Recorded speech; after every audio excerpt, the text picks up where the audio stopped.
Good morning viewers, সবাইকে শীতের উষ্ণ অভিনন্দন। আশা করি ভালো আছেন।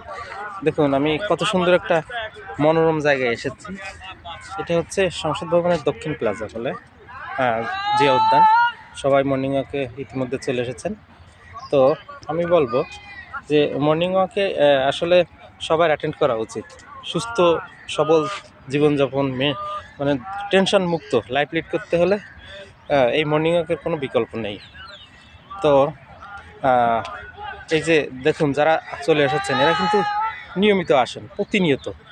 এনাদের কাছে জিজ্ঞেস করবেন যে এনারা কেমন আছেন, শারীরিক এবং মানসিক দুই দিক থেকে।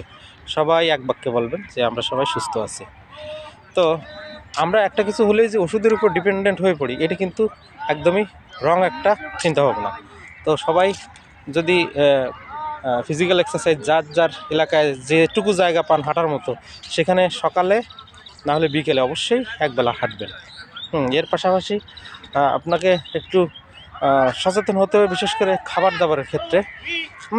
কীরকম দেশীয় ফলমূল, দেশীয় হাঁস মুরগি খাসি, যাই হোক, এর পরিমাণ মতো মাংস খেতে হবে, ডিম খেতে হবে, ঘি খেতে হবে, সরিষার তেল, এইগুলো খেতে হবে। আর এই যে দেখেন কী সুন্দর ঘাস, খালি পায়ে এই ঘাসের উপর আমাদের প্রত্যেক দিন হাঁটতে হবে। এই খালি পায়ে ঘাসের উপর হাঁটলে কি হয়, আমাদের শরীরটা ডিটক্সিফাইড হয়ে যায়।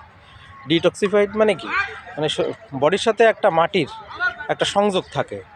সেই সংযোগটা যখন তৈরি হয়, ঠিক আছে, ইলেকট্রোম্যাগনেটিক রেডিয়েন্সটা নিচের থেকে আমাদের বডিতে প্রবেশ করে। এর ফলে আমাদের বডিটা ডিটক্সিফাইড হয়ে যায়। তো সবাই মর্নিং ওয়াকে আসবেন, এটি আপনাদের কাছে আবেদন থাকবে। সবাই ভালো থাকবেন, সুস্থ থাকবেন। আজকের মতো বিদায় নিচ্ছি। শুভ সকাল। আচ্ছা।